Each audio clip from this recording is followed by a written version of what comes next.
அண்டமும் அதிபாதாளம் அதிபாதாளம் அகிலமோடமரர் மற்றும் கண்டனாயோனி தோற்றம் கணிக்கோணாவுடலோ சங்கம் தொண்டெழு மனிதன் சுத்த துறையிருதயத்திலன்றி தொண்டெழு மனிதன் சுத்த துறை இருதயத்திலன்றி விண்டெங்கும் வெளியாகாத இந்த விண்டெங்கும் வெளியாகாத இறைவனை இறைஞ்சுவோமே.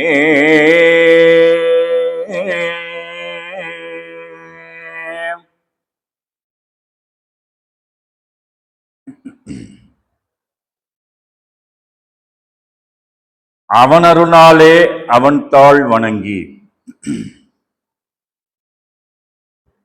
என்ற வாக்கிற்கிணங்க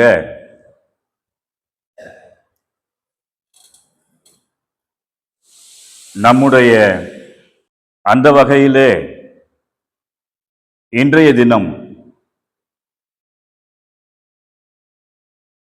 ஜீவ புருஷர் என்ற தலைப்பினிலே உங்களிடையே நம் தெய்வம் அவர்களின் மேன்மையையும் அதி அற்புதங்களையும் அவர்களுடைய அந்த தவ மேம்பாடுகளையும் பகிர்ந்து கொள்ள விழைகிறேன்.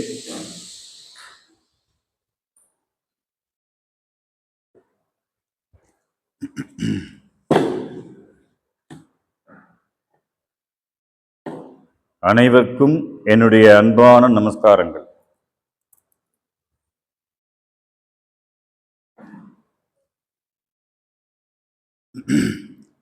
நம்ம எல்லோருமே ஆலயத்துக்கு வந்திருப்போம். மெய்வழி பொன்னரங்க தேவாலயம். அது உள்ள நுழையறதுக்கு முன்னாடி ஊருக்கு முன்னா ஒரு ஆர்ச்சி இருக்கும், அலங்கார வளைவு.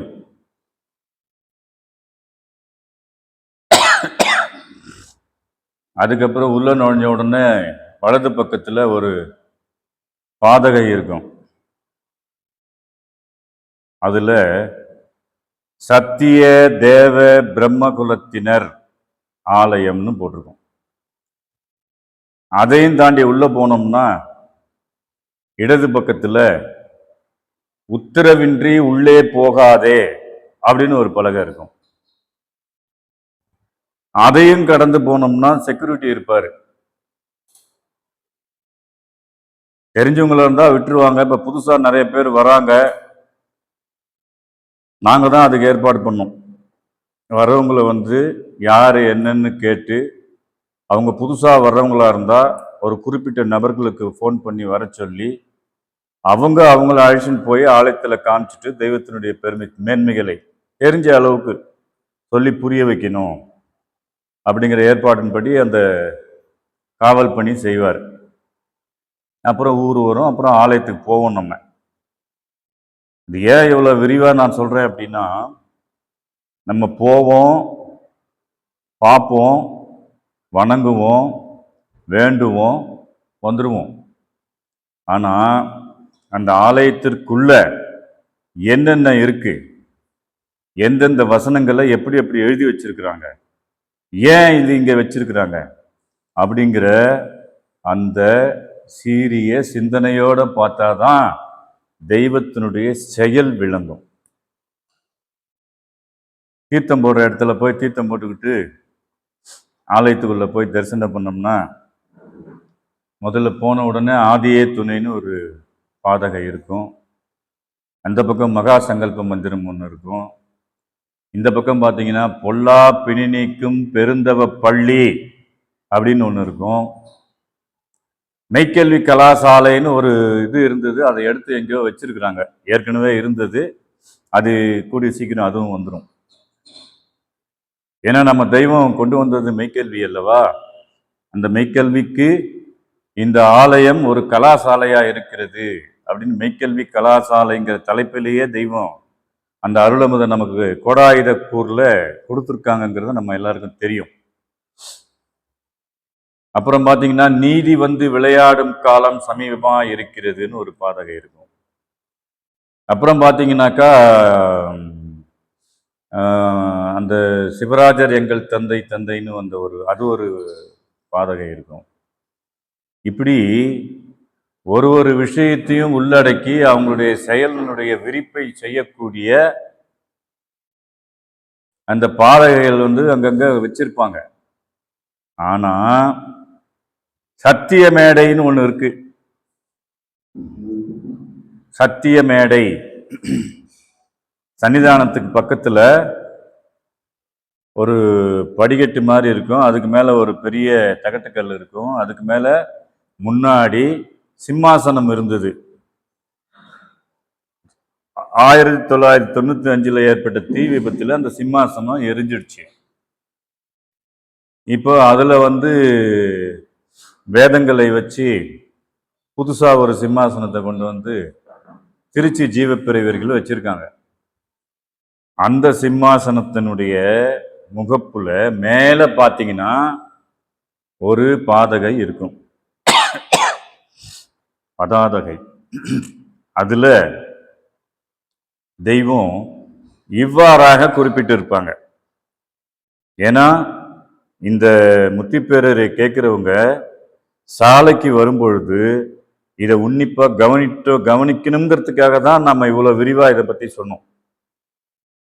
அந்த பதாதைகளை என்ன எழுதிருக்குன்னு பாத்தீங்கன்னா, யமனனுகா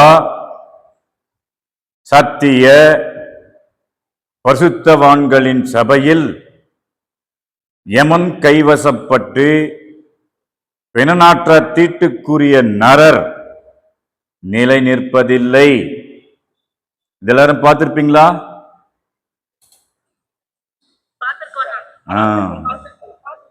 பார்க்காதவங்க இனிமேல் அதை பார்த்து மனப்பாடம் செஞ்சு வச்சுக்கோங்க. எதுக்காக அப்படின்னா, நம்ம நினைச்சிட்டு இருப்போம் நாம தெய்வத்துக்கிட்ட சரணடைஞ்சிட்டோம், மெய்வழிக்கு வந்துட்டோம், தப்பிச்சுக்கலாம் அப்படின்னு ஒரு நினைப்பு நமக்குள்ள ஓடிக்கிட்டு இருக்கோம்.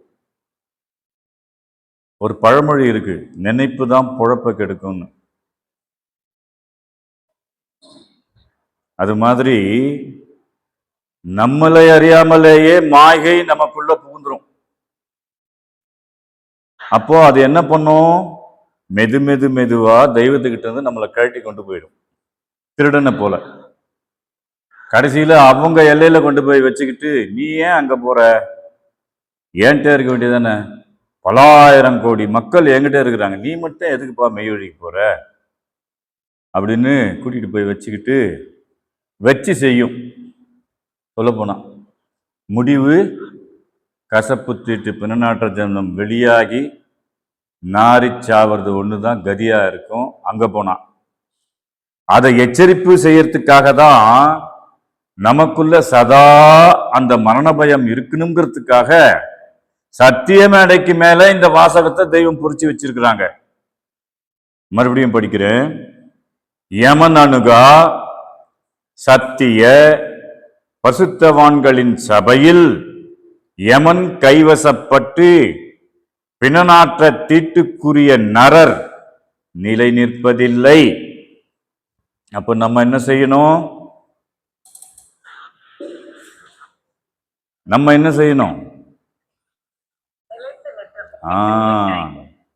நிலை நிற்பதற்குண்டான உபாயத்தை தேடணும். எந்தெந்த வகையில நிலைக்கணும், அதுக்குண்டான விஷயம் எங்க தெய்வம் உத்தரவு பண்ணியிருக்காங்க, எது நிலைக்கணும்னு ஒரு கேள்வி வருது. எது நிலைக்கணும் அப்படின்னு பார்க்கும்பொழுது பிள்ளை தமிழ்ல கொடுக்குறாங்க. நிலையா மனம் அது நிலை நேர்ப்பதற்கு. எது நிலை நிக்கணும்? மனமானது நிலைக்கணும். அது நிலையாது, ஒரு இடத்துல இருக்காது.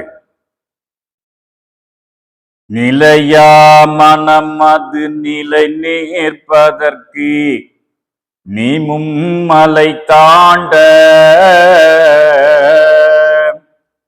மும்மலை அத மும்மலம்னு ஒரு இடத்துல கொடுக்குறாங்க. ஆணவம், கண்மம், மாயை, இந்த மூன்றும் பெரும் பருவதங்களாக வந்ததாக ஆதிமான்மியத்தில் குறிப்பிடுறாங்க. அதை நம்மளுடைய பாட்டையராகிய ஐயன் பெரியார் அவர்கள் தங்களுடைய வைரவலை பீரங்கி கண் கொண்டு தகத்தெரிஞ்சதாக ஆதிமான்மியத்தில் நமக்கு எடுத்து தெய்வம் உத்தரவு பண்றாங்க. அப்ப இந்த வாசகத்தை நம்மளுடைய உள்ளத்துல ஆழமா பதிஞ்சு வச்சுக்கணும். யமனனுகா சத்திய பரிசுத்தவான்களின் சபையில் யமன் கைவசப்பட்டு பிணநாற்றத்துக்குரிய நரர் நிலை நிற்பதில்லை என்று சத்திய மேடை மேல் பொறிக்கப்பெற்று விளங்கும் மேற்சொன்ன தீர்ப்பு வசனத்தை சுட்டி காட்டி ஆண்டவர்கள் சாமான்யமாக ஒருவருக்கு இதை எழுதி வைக்க துணிவு வருமா? இப்படி எழுதி போடுறதுக்கு யாருக்காவது தைரியம் வருமா அப்படின்னு கேட்கிறாங்க. சாமான்யமாக ஒருவருக்கு இதை எழுதி வைக்க துணிவு வருமா? அறம் கொழுத்த மதியேறியுள்ள அவரது தவச்செருக்கையல்லவா இது காட்டுகிறது. உலகத்துல சொல்றாங்க, கொழுத்து போனவன் ஒருத்தனை யாரையும் அசட்டை பண்ணுவான். அவனை இந்த உலகம் என்ன சொல்லும்னா கொழுப்பு பிடிச்சவன். ஏன்னா அந்த மதிக்கிற தனம் இருக்காது, யாரையுமே எடுத்தெறிஞ்சு பேசுறது, நன்மை தீமைகளை சீர்தூக்கி ஆராய பார்க்குற புத்தி இல்லாம எடுத்தேன் கவுத்தன்னு பேசுறது. கொழுப்பு பிடிச்சவன், கொழுத்து போனவன், திமிரு பிடிச்சவன் இப்படின்னு உலகம் பேசும். ஆனா இங்க தெய்வத்துக்கு ஒண்ணு கொழுத்து இருக்குதுங்கிறாங்க. தன்னையே சொல்லிக்கிறாங்க தெய்வம். எனக்கு என்ன தெரியுமா கொழுத்து இருக்குது? அறம். அறம். சாமான்யமாக ஒருவருக்கு இதை எழுதி வைக்க துணிவு வருமா? அறம் கொழுத்த மதியேறியுள்ள அவரது தவச்செருக்கையல்லவா இது காட்டுகிறது. அப்போ அறம் கொழுக்கும் போது என்ன ஆகுது அப்படின்னா தவம் ஏறுதான், மதி ஏறுது. மதியேறியுலாவி வரும் மகம் மோதிலம் கண்ணியுடன்னு ஞான முறையில கொடுப்பாங்க. அப்ப மதி ஏறுதுன்னா தெய்வத்துக்கு ஏறுது அப்படின்னா அவங்கள சார்ந்து நின்றால் நமக்கு ஏறுமா ஏறாதா? மதியை சார்ந்து நின்றால் மனிதனால் ஆகக்கூடிய காரியம் ஆகாதது ஒன்றும் இல்லைங்கிறாங்க. அப்ப மதியை எப்படி சார்றது? அந்த அறிவாகாரத்தை உண்ணும் பொழுது, இப்படி உட்கார்ந்து கேட்கும் பொழுது நம்மோட நினைவு அந்த பிரம்மத்து மேல சவாரி பண்ணிட்டு. அப்ப அறம் கொழுத்த மதியேறியுள்ள அவரது தவச்செருக்கையல்லவா இது காட்டுகிறது. நம் தொண்டை துவாரத்தின் வழியே பிறந்த நாள் முதல் இதுவரை மலையளவு உணவு சென்றது.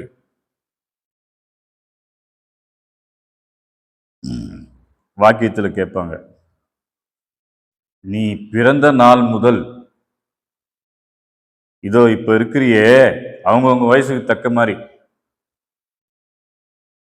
இதெல்லாம் சாப்பிட்டது நீ கழிச்சு உரமா போட்டிருந்தனா அது மலை போல் குவிந்திருக்குங்கிறாங்க.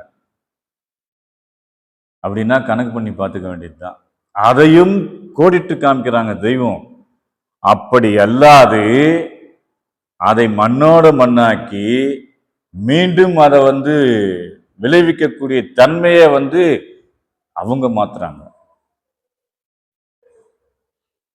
அந்த மலத்தில் புழுத்த புழுவாய் இருந்தவனை எடுத்து கூட்டில் அடைத்து கொட்டும் குடுக்குல கொட்டி அந்த ரீங்கார துணியாகிய ஓங்காரத்தை சதா நினைவுல பாய்ச்சி தன்மயமாக்குறாங்க. இது தெய்வீகம். அந்த வாக்கியத்துல நீ உண்டுத கழிவை வச்சிருந்தா அழிக்காம அது மலைமலையாய் குவிந்து இருக்கும்னு உத்தரவு பண்றாங்க. அதை அத்தனையும் உண்டது இந்த தொண்டையாக சிறு ஓட்ட வழியா தானே, அவ்வளவுமோ மலைமலையா குவிஞ்சிருக்கிற அளவுக்கு இந்த தொண்டையினுடைய சிறு ஓட்டை வழியா போகுது. அதே தான் இங்க குறிப்பிடுறாங்க. நம் தொண்டை துவாரத்தின் வழியே பிறந்த நாள் முதல் இதுவரை மலையளவு உணவு சென்றது. போச்சா இல்லையா? விரும்பினதெல்லாம் சாப்பிட்டோம். மாம்பழம் சீசன்ல மாம்பழம் பிடிச்சி கடிச்சு உரியிறோம், ஜூஸை முழுங்குனா உள்ள போயிடுது. அப்புறம் அந்த சதையை சாப்பிட்றோம், அப்புறம் அதையே ஜூஸ் பண்ணி குடிக்கிறோம். விதவிதமா நமக்கு எப்படியெல்லாம் தோணுதோ அதை அனுபவிக்கணும், எப்படியெல்லாம் அனுபவிக்கணும்னு தோணுதோ அந்தந்த வகையில நாம் அனுபவிச்சோம். அப்படி அனுபவிச்சதனுடைய விளைவு தான் 1.5 அடி இருந்த இந்த தேகம் 5.5 அடி 6 அடி 7 அடி வரைக்கும் நம்ம வந்திருக்குது. அப்போ இவ்வளோ வளர்ச்சியை கொடுக்கணும்னு சொன்னா எவ்வளோ உணவு நாம சாப்பிட்டுருக்கணும். மலையளவு உணவுங்கிறாங்க தெய்வம். இதெல்லாம் நாம சிந்தனை பண்ணி பார்த்தோம்னா தான் நம்மளை தெய்வம் என்னவா மாத்துறதுக்காக இந்த திட்டத்தை வகுத்து ஒரு ஊரை உண்டாக்கி ஆலயத்தை நிறுவி கொடிமரம் ஏற்றி திருவிழாக்களை வச்சு எவ்வளோ வேலைகள் தன்னுடைய சிந்தனையில வச்சு வச்சு வச்சு வச்சு பண்ணியிருக்கிறாங்க. என்ன காரணம்? நம்ம மேல என்ன அப்படி ஒரு அக்கறை கேட்கிறாங்க. எம்முடைய அன்பை போல உன் தாய் உன் மீது அன்பு வைத்திருப்பாளா அல்லது தகப்பன் வைத்திருப்பானா? அது ஈடுகட்ட முடியுமா உன்னால? நினைச்சு பார்த்தா முடியாது. உண்மையிலேயே அந்த வகையில நம் தொண்டை துவாரத்தின் வழியே பிறந்த நாள் முதல் இதுவரை மலையளவு உணவு சென்றது. போச்சில்ல. ஆனா ஒரு நேரம் வந்த உடனே வழிஞ்சிருது, உள்ளவே போக மாட்டேங்குது, இழுத்துன்னு இருக்குது. வெளி உலகத்துல இன்னைக்கு நடந்துட்டு தான் இருக்குது. ஏன் அப்படின்னா யாரோ ஒருத்தர் மேல அந்த நினைவு போய் கொக்கி மாட்டிட்டு நிக்குது. கண்ணு பஞ்சடையுது, காது செவிடா போயிடுது, வாய் பேச முடிய மாட்டேங்குது, தேகம் உணர்ச்சியெல்லாம் இழந்துட்டு வருது, ஒவ்வொரு அணுவும் செத்துக்கிட்டு வருது. இருந்தாலும் யாரோ ஒருத்தர் அவர் மேல அன்பா இருக்கிறாங்கன்றதுனால நினைவு மட்டும் அவர் மேல இருக்கு. தேகாதி அந்தத்திலையும் செத்துக்கிட்டு இருக்கிற அந்த அணுக்களுக்கு அந்த நினைவு உயிர் விட்டுது, இழுத்துனுக்குது. அப்புறம் அவர் வருவாரு, ஸ்பூன்ல டம்ளர்ல பால் வச்சிருப்பாங்க, பேர் சொல்லி பாலை ஊத்துவார், கடக்குன்னு உடையும்,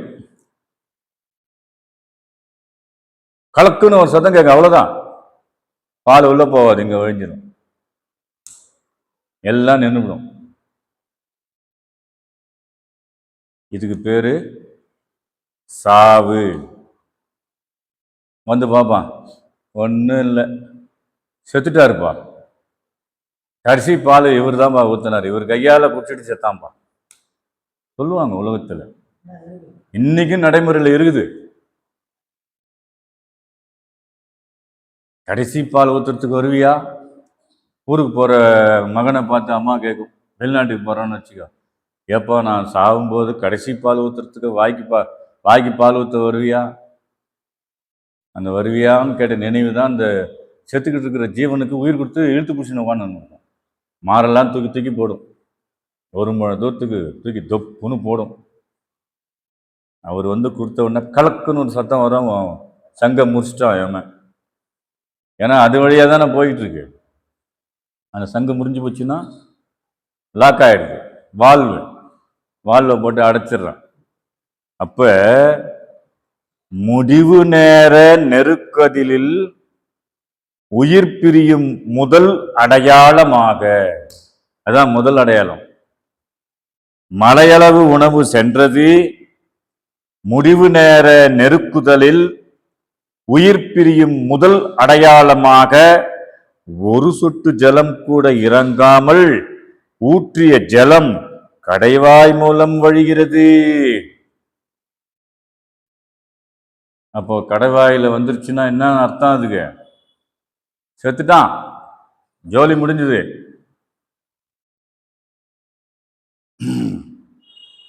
இது பிரத்யட்சம் அல்லவா? எல்லா இடத்துலயும் இது நடக்குது. ஆம், அப்படியாகிய அமளி அவஸ்தை தாக்குதலால் இவன் தன் நாமம் நின்று விளங்கிக் கொண்டிருந்த மகுடமாகிய ஜீவபாத்திரம் உடைந்து. அப்ப ஜீவபாத்திரம்னா என்னது அது அப்படிங்கிறத நாம சிந்திக்கணும். ஆம், அப்படியாகிய அமளி அவஸ்தை தாக்குதலால் இவன் தன் நாமம் நின்று விளங்கிக் கொண்டிருந்த மகுடமாகிய ஜீவபாத்திரம் உடைந்து. முந்தினத்து பேசினாரு பானை பலின்னு ஒருத்தர், திருஞான சம்பந்தம். நந்தவனத்திலோராண்டி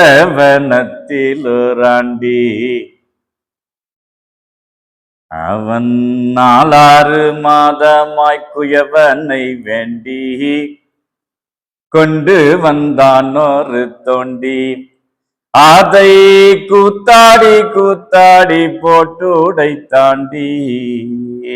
இதுதான் அது. ஜீவபாத்திரம்ங்கிறது என்ன? கும்பம். ஆலயத்துல எல்லாம் கோயிலுங்களில் போனா கும்ப மரியாதை கொடுப்பாங்க. அந்த கும்பத்துக்குள்ள என்ன இருக்கு? ஜலம் இருக்கு.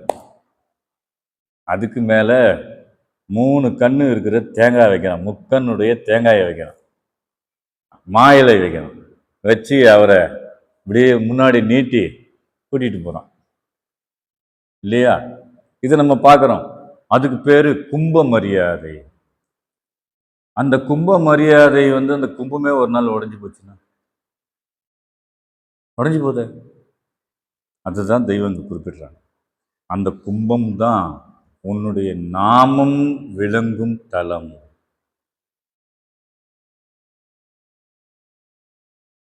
அமளி அவஸ்தையாகிய தாக்குதலால் இவன் தன் நாமம் நின்று விளங்கிக் கொண்டிருந்த மகுடமாகிய ஜீவபாத்திரம் உடைந்து. அது உடைஞ்ச உடனே வைக்கிறோம் 9 வாசல் எல்லா வகையிலும் பிச்சுக்கிட்டு போகும். அதுக்கு அடையாளமா கொஞ்ச நேரத்துல நாத்தம் கிளம்பிடும், மூக்கு உடைஞ்சு போயிடும், கண்ணுல பஞ்சு அடைஞ்சிடும். வெளியே வந்துருச்சு. அந்த ஜீவ பாத்திரத்தை விட்டு எல்லா எமன் நெருக்கினான்ல, பிச்சுக்கிட்டு வந்துடுது. அதுதான் தெய்வம் 9 வாசல் உட்டாலிடவும்னு பேசுறாங்க. ஔவையாரும் ஞான அகவுல பேசியிருக்காங்க, தெய்வமும் பாடல்ல எழுதியிருக்காங்க. ஆனா நிஜமா 9 வாசல் உட்டாலிடுறது யாரு? நாமளா அப்படின்னா இல்லை, அவங்க தான் வந்து போடுறாங்கன்னு அதுக்கு ஒரு சப்ஜெக்ட் இருக்குது. அது இன்னொரு நாளைக்கு எடுப்போம் அதை. அப்போ என்ன நடக்குது அப்படின்னா, அந்த ஜீவ பாத்திரம் உடைந்து கசப்பு ஜலத்தீட்டை கக்குகிறது. அந்த குடம் இருக்கிற வரைக்கும் தண்ணி அதிலே இருந்துச்சு. குடம் உடைஞ்ச உடனே எல்லாம் பிச்சுக்கிட்டு போயிடுச்சு. ஒன்றும் இல்லைங்க. ஒரு உதாரணத்துக்கு ஒரு தண்ணி குடத்தை நம்ம தூக்கிட்டு வரோம்னு வச்சுக்கோங்க. இப்போ பிளாஸ்டிக்கு, முன்னாடி எல்லாம் மண்பானையில தான் தண்ணி தூக்கிட்டு வருவாங்க. தப்பி தவறி அந்த குடம் கீழே விழுந்துச்சுன்னா விழுந்த உடனே தண்ணி செதறிடுது இல்லை, நாலா பக்கமும் செதறி ஒரு ஏரியாவையே ஈரமாக்கி விட்டுரும். ஆனால் இந்த ஜீவக்குடம் உடைஞ்சதுன்னா 9 வாசல்ல பிச்சுக்கிட்டு. இது பிரத்யட்சமா நடக்கிற செயலுங்கிறத தெய்வம் உத்தரவு பண்றாங்க. தன் நாமம் நின்று விளங்கிக் கொண்டிருந்த மகுடமாகிய ஜீவபாத்திரம் உடைந்து கசப்பு ஜலத்தீட்டை கக்குகிறது. இவ்வாறு பேயாகிவிட்ட கோலம் பகிரங்கத்திற்கு வந்து விடுகிறது. அழகையாயிட்டான். வெளிநாடால பேசுறாங்க. ஒரு தலக்காணி வச்சு படுத்திருந்தா புருஷனும் மனைவியும் காலங்காலமா. ஒரு ராத்திரி செத்துட்டான் அப்படின்ன உடனே உள்ள போறதுக்கு பயப்படுறான். ஒரே தலையணையில தலை வச்சு படுத்திருந்தவங்க புருஷங்காரன் இறந்துட்டான்ற செய்தியை கேள்விப்பட்ட உடனே அந்த அறைக்குள்ள போக பயப்படுறா. அப்ப இவன் என்னவா போயிட்டான்? பேயா போயிட்டான். அப்படிங்கிறத இந்த வாக்கியத்துல நம்ம அறிவிக்கப்படுற மாதிரி தெய்வம் எடுத்து வச்சிருக்கிறாங்க.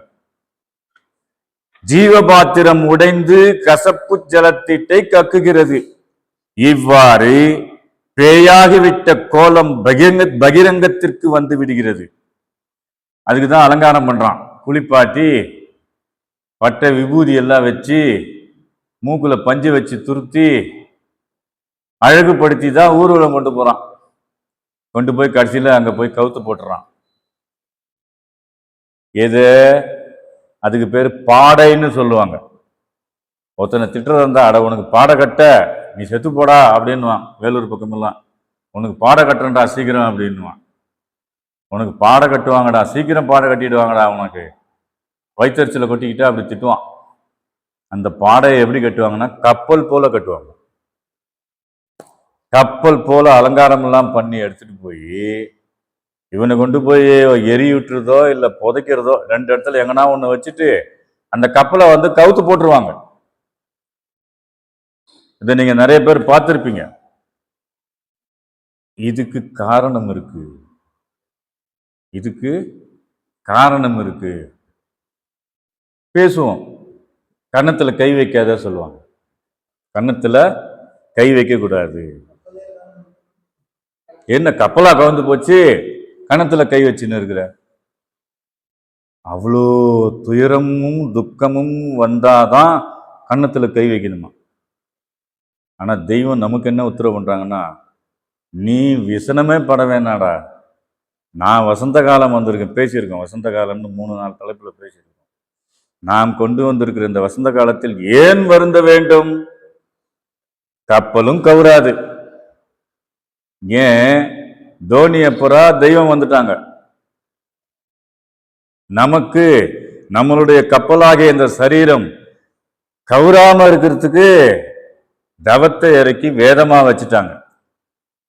அதன் வாயிலாக நம்முடைய செவியின் மூலமாக அவர்களுடைய அருளமதத்தினை உண்டு இந்த கப்பலாகிய சரீரம் கவிழாமல் பார்த்து கொள்ள வேண்டும் என்பதுதான் அந்த சத்திய மேடைக்கு மேல இருக்கிற வாசகத்தினுடைய உட்கருத்து. அந்த வகையில அடுத்து பார்க்கும்பொழுது, இவ்வாறு பேயாகிவிட்ட கோலம் பகிரங்கத்திற்கு வந்து விடுகிறது.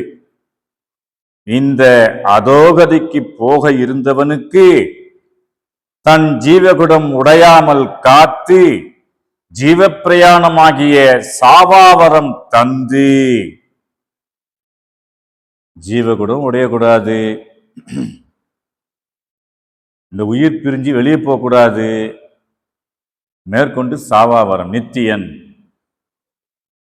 அவனுக்கு அது இல்லையே, செத்து போயிட்டான்னு நரகவாதின்னு இங்கேயே முத்திரை குத்திடுறாங்களே. அதுக்கு அடையாளமா 10 அடையாளத்தை தெய்வம் உத்தரவு பண்றாங்களே. அதே 10 அடையாளம் மெய்வழி மக்களுக்கு உத்தரவு பண்றாங்களே. இப்படி பொய்யும் மெய்யும் பிரித்துனுக்கு ஓதக்கூடிய ஒரு மெய்குரு கிட்ட நாம சிக்கி இருக்கிறோம் போது நாம என்ன பேறு பெற்றவர்கள்? பேறு பெற்றவர் மாறுபட்டிலர் என்று நான்மறை பேசுமேனு மெய்மன ஞானத்துல கொடுக்குறாங்க. என்ன உத்தரவு பண்றாங்க? இந்த அதோகதிக்கு போக இருந்தவனுக்கு தன் ஜீவகுடம் உடையாமல் காத்து,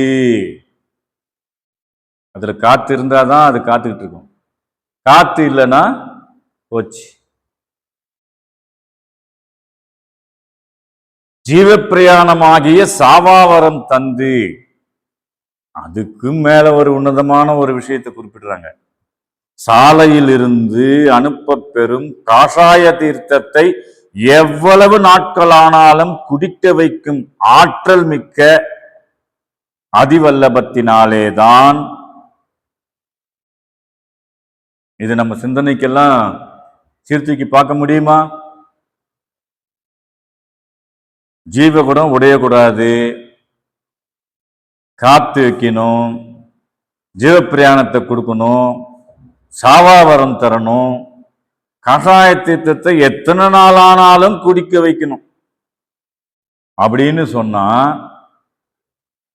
எவ்வளோ தவத்தை போட்டு நிரப்பனா இது முடியும்? நம்மளால தவம் பண்ண முடியுமா? அதுக்கு அருகதையா, யோக்கியதை உடையவங்களா அப்படின்னு நமக்கு நாமே ஆராய்ச்சி பண்ணி பார்த்தா நிச்சயமாக இல்லை அப்படிங்கிற பதிலை தவிர வேறு ஒண்ணுமே யாருமே சொல்ல முடியாது. நான் யோக்கியன் அப்படின்னு யாருமே சொல்ல முடியாது. ஏன்னா யோக்கியன் அவர்கள் மட்டுமே. நாம் நினைவாலும் சொல்லாலும் செயலாலும் குற்றத்தை புரிந்து கொண்டே இருக்கிறோம்.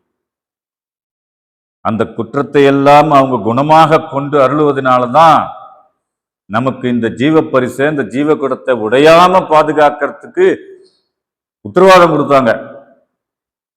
நீ கேள் எம்முடைய சொல்லை, அது உன்னை சிவமாக்கும்.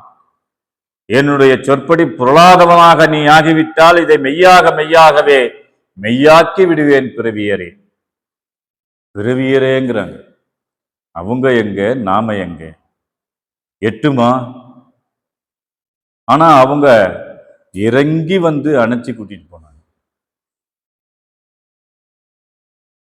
தன் ஜீவகுடம் உடையாமல் காத்து ஜீவப்பிரயாணமாகி சாவாவரம் தந்து சாலையிலிருந்து அனுப்ப பெறும் காஷாய தீர்த்தத்தை எவ்வளவு நாட்களானாலும் குடிக்க வைக்கும் ஆற்றல் மிக்க அதிவல்லபத்தினாலேதான் மேற்கண்ட திடவசனம் எழுத முடியும்.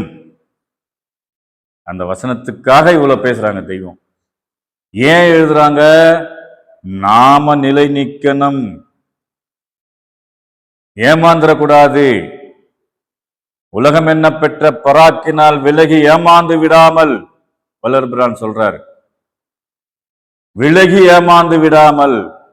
சேர்ந்துட்டோம், ஆனா விலகக்கூடாது. விளக்கறதுக்குண்டான வேலையை மாயை செய்யும், சைத்தான் பண்ணுவான். எந்தெந்த ரூபத்திலேயோ கலைக்க பார்ப்பான். குத்துப்பாடும் கோச்சொல்லி கலைக்க வருவான், கலைக்க வருவான். குருட்டு இபிலிஸ் என்று ஊதிடும் சங்கேன். இபிலிஸ் மேட்டிமையை உருவாக்குவான்.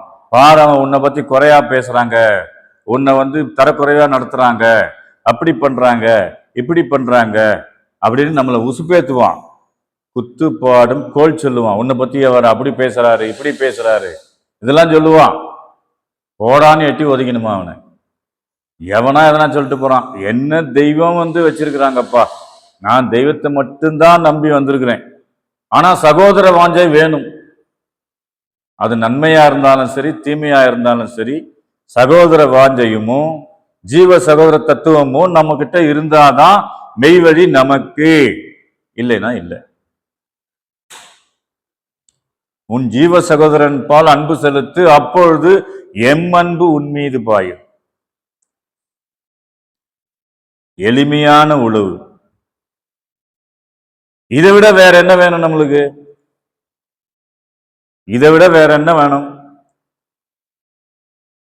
மாறாது இருக்கும் பற்றுதல் வேண்டும். அவங்க மாறாது இருக்க வந்த மறையோன் வேதமாய் என்றும் இருந்தாங்க. அந்த வேதமே ரூபம் தாங்கி வந்தது. வந்த வேதம் வரைந்த பயத்தினாள்.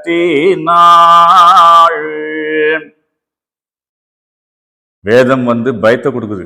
டே அப்பா, இதுபடி நட, அப்படி இல்லைன்னா உனக்கு மரணம் வந்துரும், நரகம் வந்துரும். வந்த வேதம் வரைந்த பயத்தினாள்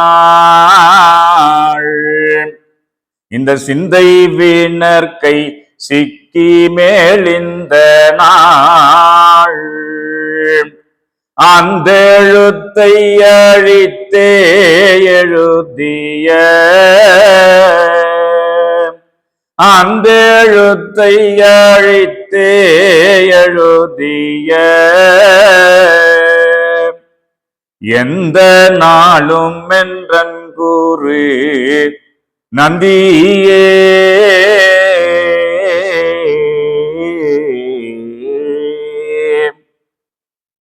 அந்த எழுத்தை அழித்தே எழுதிய அந்த எழுத்து என்னது? அது பிறக்கும் போதே மரணம். அந்த ஜீவகுடம் உடைக்கிற செயல் நமக்கு விதியாக்கி வச்சுட்டான். ஆனா அந்த விதி கடந்தவர் என்ன செய்யறாருன்னா விதியை மாத்துறார். விதியை இரக்கம் கொண்டு மாற்றுறார். ஒரு குருபிரானோட 12 வருஷம் இணை பிரியாது தொடர்ந்து சென்று அவர்களுடைய மனோநோக்கிற்கு இணங்கி அதுக்கப்புறம் வழி காமிப்பாங்க. நம்ம கஷ்டப்பட்டு பயணப்பட்டு போய் அடைய வேண்டிய ஒரு செயலை தெய்வம்தான் இவங்கன்னு நம்பிட்டாலே போதும். நம்பின பேர்க்கெல்லாம் 4ஆம் பதம் கொடு நீ வெம்பி இருப்போர்க்கு வீசும் அருள் மாறி. அருள் மாறினா மழை, அருள்மழை. அருள்மழை பொழியும் ஆரியா போற்றின்னு நிறைநீர் கூட வேண்டுகோள் தியானத்துல பாடுவாங்க. அப்ப வீசும் அருள் மாறி அந்த அருள் பெருக பெருக என்ன ஆகும்? என்ன ஆகும்? கேள்வி எழும். கேள்வி எழும்போது விடை கிடைக்கும். விடை கிடைக்கும்போது நிலை நிற்கக்கூடிய தன்மை வரும். அதையும் தெய்வம் தூண்டுறாங்க. அருகிலோ ஒருவர்க்கும் தரும் வீணா விடைச்சூவை. அருகிலோ ஒருவர்க்கும் தரும் வீணா விடைச்சூவை. இந்த குருகுலம் எப்படி உருவாச்சு? அருளமுதினையுண்டு பெருகிய குருகுலம் மூதுரை குகந்தோர்களே மூதுரை குகந்தோர்களே தெய்வ மீட்பு குல குழுவே. அப்ப சாலையிலிருந்து அனுப்ப பெறும் காஷாய தீர்த்தத்தை எவ்வளவு நாட்களானாலும் குடிக்க வைக்கும் ஆற்றல் மிக்க அதிவல்லபத்தினாலேதான் மேற்கண்ட திடவசனம் எழுத முடியும். 2 கையில்லாதவனை மாரடிக்கச் செய்வது எப்படி? குறியில்லாதவனை மணந்து கொண்டு பயனுண்டா? இல்லை. வீண் மதிப்பை தேடி அலைய மனு பழகிக் கொண்டதால் செயலுக்கு வராத, கைப்பளிதமாகாத அழுகலி முயற்சியில் தன்னை முழுகடித்துக் கொள்ளுகிறான். கப்பலை கவுத்து போட்ட உடனே தண்ணிக்குள்ள மெது மெதுவா முழுகுது இல்ல, அதை குருமுராதிலையும் அதை பற்றி தெய்வம் பேசுவாங்க. அந்த மூழ்கி போகிறதுக்கு முன்னாடி நீ இதை பிடிச்சிக்கோ அப்படிங்கிற மாதிரி அதை பாடுவாங்க. நான் பின்னாடி அதை பாடுவேன். இன்னொரு நாளைக்கு அதை பேசுவோம். நேரம் முடிய போகுது. கைப்பலிதமாகாத அழிகலி முயற்சியில் தன்னை முழுகடித்து கொண்டு கொள்ளுகிறான். இவனுக்கு ஒரு கஷ்டம் வந்தால் மேற்சொன்ன முயற்சியை சம்பாதித்த பணம் மதிப்பு உதவுமா? மரணம் வரும்போது லட்ச லட்சமா கொண்டு போய் கொட்டுறான். எப்படியாச்சும் உயிரை காப்பாத்துங்க. அவர் சொல்றாரு, என்னுடைய சக்திக்கு தகுந்த அளவுக்கு நான் செஞ்சிருவேன், அதுக்கு மேல கடவுளுடைய கருணை. கை தூக்கிடுவார், இறைவன் கிட்ட விட்டுருவார் பொறுப்பை. அவர் நான் வாங்கின காசு நான் வேலை செய்வேன், கண்டிஷன் காப்பாத்துறது அவர் வேலை. அப்புறம் நீ பணம் கட்டினேன்னு என்ன தொலை பண்ணக்கூடாது. முதல்லயே அக்ரிமெண்ட்ல என்னென்னமோ கையெழுத்து வாங்கிக்கிறாங்க. ஆப்ரேஷன் பண்ணும் போதே புட்டுக்குனாலும் போச்சு, வெளியே தெரிய போதான்னா கேஷுவாலிட்டியில வச்சிருவாங்க. பார்க்கக்கூடாது 2 நாள் 10 பூச்சி பண்ணுவாங்க, முடிஞ்சு போச்சு கதை. எவ்வளவோ நடக்குது உலகத்தில். என்ன அப்படி ஆகாதபடிக்கு காத்து ரட்சித்து தீர்ப்பு நாள எழுப்புற வரைக்கும் தாகம் எடுக்காம இருக்கிறதுக்காக சாலை ஜீவ தண்ணீர் ஆகிய காஷாய தீர்த்தத்தை கொடுத்து அனுப்பி அது எத்தனை நாள் ஆனாலும் அதுக்கு சாட்சியா இருக்கிறவர் மெய்வழி வில் விஜய ஆனந்தர். மதுரையில ஹாஸ்பிட்டல்ல போய் சேர்ந்து அங்கேயே அடக்கமாகி மாற்றுவரில் கொண்டு போய் வச்சு 40 நாளா யாருமே போய் பார்க்காம இருந்து தெய்வ உத்தரவுக்கு தீர்த்தம் எடுத்துன்னு போய் அங்கிருந்து எடுத்து கொடுத்த பிம்பத்துக்கு தீர்த்தம் அன்னைக்கு கொடுத்தா அது குடிச்சிச்சு. கேள்விப்பட்டீங்களா இல்லையா? வில் விஜய் ஆனந்தர் கதைய சரித்திரத்தை கேள்விப்பட்டீங்களாக்கா?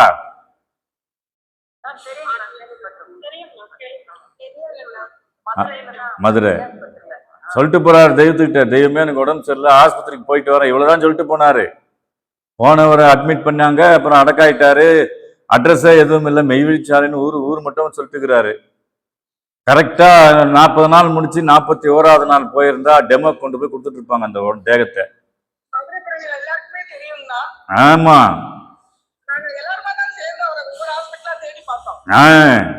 அப்ப பாருங்க. ஆனா தெய்வ நினைவுல அவர் வந்துட்டாரு. இங்க தெய்வமே, நாங்க இருக்கிற தெய்வமே, அவங்களும் பார்த்துக்கிட்டு இருக்காங்க. யாராவது அக்கறையோட. ஆமா, ஆனா அந்த வாசகம் அவருக்கு சாட்சியா அவர் நின்னாரு. வில் விஜய் ஆனந்தர் எத்தனை நாள் ஆனாலும் நெய்வழிச்சாலையிலிருந்து கொடுத்து அனுப்ப பெறும் காஷாய தீர்த்தத்தை உட்கொள்ளுகிற உண்மை. இத அனுபவமாக நாம அனுபவிச்சது. இது நாங்கெல்லாம் கேள்விப்பட்டோம், பார்த்தவங்க எல்லாம் இன்னைக்கு எல்லாம் அடக்காயிட்டாங்க. ஆனா கேள்விப்படும் போது நீங்க இருக்கிறீங்க சாட்சி, சாலை ஸ்தாபக அக்கா இருக்கீங்க. அப்ப இது எவ்வளவு நிதர்சனமான உண்மை, தெய்வ வாக்கியம், சத்தியம். அந்த சத்தியத்தை தான் அந்த சத்திய மேடை மேல போட்டிருக்கிறாங்க.